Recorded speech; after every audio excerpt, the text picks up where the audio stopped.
Bruno Fuchs, bonjour. Bonjour. En Algérie, le français vient d'être remplacé par l'anglais à l'université. Est-ce que la francophonie n'est pas en recul ? La francophonie est confrontée dans un changement géopolitique à des tas d'influences nouvelles de pays qui émergent. Turquie, la Chine, la Russie, les États-Unis, même des pays européens qui sont en Afrique et qui jouent leur influence, l'Italie, l'Allemagne. Donc c'est assez naturel d'être dans un milieu de concurrence. Donc il y a deux façons de prendre les choses. Soit on prend les choses par la langue, on dit la francophonie c'est la langue, et puis là, mécaniquement, on va perdre de l'influence. Pourquoi mécaniquement ? Mécaniquement, parce que l'évolution de la démographie et la capacité de faire apprendre le français par des profs fait que d'autres langues vont se développer plus vite que le français. Donc la question est différente, il faut la poser autrement. Il faut se dire comment on rend l'espace francophone attractif. Et donc on a beaucoup d'arguments à faire valoir. Par quels moyens ? Il y en a beaucoup. Il y a deux grands sujets. D'abord, le premier sujet, c'est le modèle dans lequel la francophonie propose aux citoyens de vivre. Un modèle de liberté, un modèle de respect de l'état de droit, des libertés publiques, un modèle de vision multilatérale dans lequel on reconnaît les identités. Est-ce qu'il y a un autre espace dans lequel on reconnaît toutes les langues ? On favorise justement les identités. Et à ce moment-là, moi, jeune, à Kinshasa, à Dakar, j'aurais envie d'apprendre le français. C'est comme ça qu'il faut prendre la francophonie. Développer les éléments sur lesquels les autres ne peuvent pas apporter aux populations des valeurs ajoutées, des avantages, un mieux-être, etc. D'où votre plan stratégique présenté l'année dernière. Au Rwanda, il y a 15 ans, en Algérie aujourd'hui, le français est attaqué parce qu'on veut punir la France. Comment mettre fin à cette prise d'otage de la langue française ? Alors, j'ai fait un rapport sur ce sujet-là. C'est vrai qu'aujourd'hui, on est attaqué, pas de façon complètement systématique. On est attaqué dans certains cercles, il y a beaucoup d'influences négatives contre nous, jouées par nos adversaires également. Mais d'abord, il faut montrer que le modèle que propose l'espace francophone, donc le modèle de vie, est un modèle beaucoup plus vertueux sur la situation des femmes, sur les vies publiques, sur la capacité à aider l'entrepreneuriat, la fracture numérique. Enfin, il y a beaucoup de sujets sur lesquels personne d'autre ne fait ça.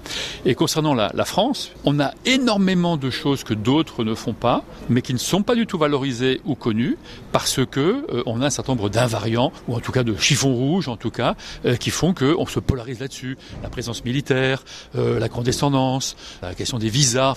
Donc j'ai listé ces sujets-là, il faut les éradiquer, il faut les supprimer. Et à partir de là, retrouver une nouvelle relation, beaucoup plus partenariale, beaucoup plus respectueuse. Le plus dur, c'est de le faire. Moi, je l'ai écrit, maintenant, il faut le faire. En Afrique subsaharienne, on observe la montée d'un sentiment anti-français. Est-ce que la francophonie ne risque pas d'en souffrir ? Si, la francophonie est affectée par ce sentiment anti-français. Je pense que la France trouve une position dans la francophonie un peu différente. Et il est temps maintenant, à présent, pour la France, de changer de position, de solder la page de plusieurs époques qui se sont déroulées depuis la période post-coloniale. Et il faut donc régler très clairement la question du franc CFA, les questions de la présence militaire, la question des visas, la question de la mobilité. Les sujets ont été identifiés. Je ne dis pas que c'est facile de les résoudre, maintenant il faut s'y attaquer. Et je pense qu'aujourd'hui, en France, on manque de volonté politique pour s'attaquer à ces sujets qui ont été identifiés. Quand vous êtes en Guinée, par exemple, que vous êtes avec un partenariat russe depuis les années 60, vous voyez bien que les Russes ont construit zéro école, zéro route, zéro hôpitaux. Il ne faut là que pour prendre les matières premières pour eux. Donc une fois qu'on aura éliminé ces irritants, ces chiffons rouges, on verra bien que la France, et la francophonie plus largement, a un modèle beaucoup plus vertueux au bénéfice des citoyens. Et là, je pense qu'on inversera la logique et les citoyens reviendront plus vers l'espace francophone dans lequel il y a la France, mais pas uniquement la France. Vous parlez de la mobilité. L'avenir de la francophonie, c'est aussi justement la possibilité de voyager entre pays francophones. Mais à l'heure où on érige des barrières contre les migrants, est-ce que ce n'est pas une gageure ?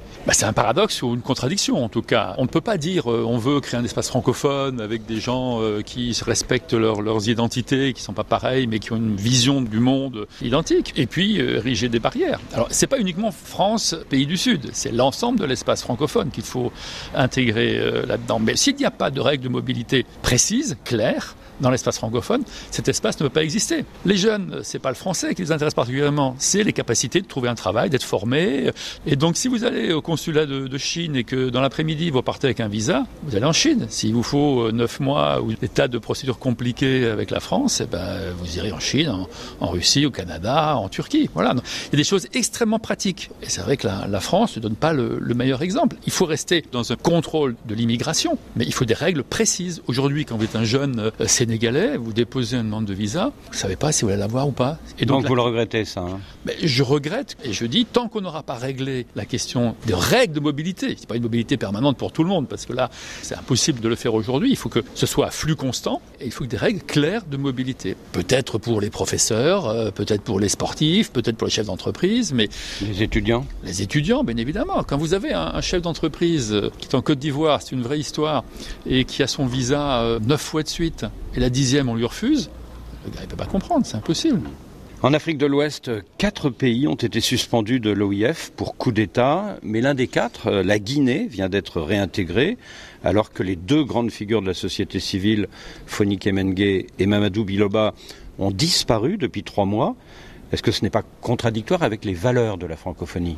Je pense qu'il faut voir les questions en dynamique. On a une junte dont on pense aujourd'hui, après y avoir été à plusieurs reprises, qu'elle est dans la volonté d'un retour à l'ordre constitutionnel. Et donc vous avez 2 choix. Soit vous leur dites on attend, et puis quand vous le serez, on jugera. C'est une position un peu difficile à tenir aujourd'hui. Soit vous les accompagnez. Et on fait le pari de l'accompagnement, parce que si ce n'est pas vous qui les accompagnez, d'autres vont le faire. Donc on a en Guinée un processus qui devrait aboutir dans quelques mois, et en les accompagnant, on pense qu'il va atterrir plus facilement. Après, il y a des questions qui se posent, c'est jamais du 100%. Il y a beaucoup de choses en Guinée qui ne fonctionnent pas, comme en France. Il y a des choses en France qui ne fonctionnent pas, on ne peut pas, nous, avoir le référentiel de la vérité et dire ce qui ne ressemble pas à la France, on le rejette. Il y a beaucoup de choses en France, vous allez dans les prisons en France, on n'est pas très vertueux, on est chaque année retoqué par l'Observatoire national des prisons, parce qu'on ne respecte pas un certain nombre de critères de droits humains. Donc on ne peut pas donner la vérité à tout le monde. Alors en Guinée, on a un problème principal. J'y suis allé moi au mois de juillet, justement, pour voir la situation.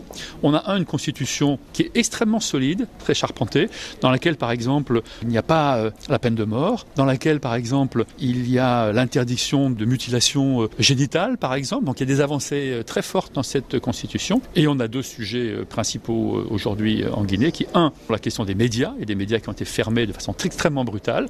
Donc j'ai vu le ministre des Affaires étrangères, j'ai vu le Premier ministre, j'ai vu le président de l'Assemblée nationale, j'ai demandé à avoir des informations pour savoir ce qui s'est passé, et puis la question de la disparition de 2 civils guinéens, qui est extrêmement inquiétant, personne n'a de nouvelles. Et là aussi, on a demandé, je pense que l'OIF le fait également, des informations précises. On ne peut pas continuer ce processus si on n'a pas à un moment les informations sur ces 2 personnes, et qu'ils reviennent très vite dans l'espace public. Mais n'est-ce pas prématuré de réintégrer la Guinée avant même qu'on sache ce que sont devenus Foni Kemengue et Mamadou Biloba? C'est une décision de l'ensemble des membres de l'OIF, donc il y a eu un consensus là-dessus, mais ces 2 personnes, on doit très vite avoir des nouvelles de la part des dirigeants de Guinée, bien sûr. L'an dernier, monsieur le député, vous avez présenté un plan stratégique pour le développement de la francophonie, mais est-ce que les Français s'intéressent à celle-ci? Est-ce que vous ne prêchez pas dans le désert, y compris peut-être sur les bancs de l'Assemblée nationale? C'est une très bonne question, parce qu'en réalité, je pense que le vrai problème, il vient de là. Si vous n'êtes pas capable de valoriser la francophonie dans votre pays et en Europe, comment allez-vous expliquer à un pays asiatique ou un pays africain qu'il faut développer la francophonie si vous-même, vous ne le faites pas, vous n'y croyez pas, et si en Europe, on parle l'anglais, on ne parle plus le français? Donc le vrai sujet, il est là. J'ai fait un rapport pour expliquer comment développer le français dans l'espace européen, principalement, et en France. Et un des grands enjeux du sommet qui s'ouvre, c'est justement de permettre aux Français qui vont regarder ce sommet de comprendre quel espoir l'espace francophone peut apporter aux Français et au monde. Et quand on voit aujourd'hui le nombre de guerres, de conflits, de meurtres, d'assassinats dans un espace incontrôlé, l'espace francophone, s'il est bien piloté, s'il se développe bien et si la France joue bien son rôle, doit permettre d'apporter des visions de solidarité. Quel est l'espace dans lequel on parle de solidarité? Il n'y en a pas, même les États-Unis jouent beaucoup pour eux, dans lesquels on parle de multilatéralisme, il n'y en a pas, dans lequel on parle d'état de droit, de liberté publique. Pour tous ces éléments-là font un ensemble qui est conforme à notre histoire, à nos valeurs et à ce qu'on projette pour nos enfants. Quand vous allez en Russie, quand vous allez en Centrafrique, les jeunes, ils veulent pouvoir s'exprimer librement, ils veulent pouvoir compter sur la solidarité de leurs amis, être confiants dans leurs propres identités. Ils sont dans les valeurs de l'espace francophone. Il faut juste maintenant porter ce message-là et on embarquera comme ça l'ensemble des jeunes et des populations du monde. Oui. Bruno Fuchs, merci. Merci beaucoup de votre invitation.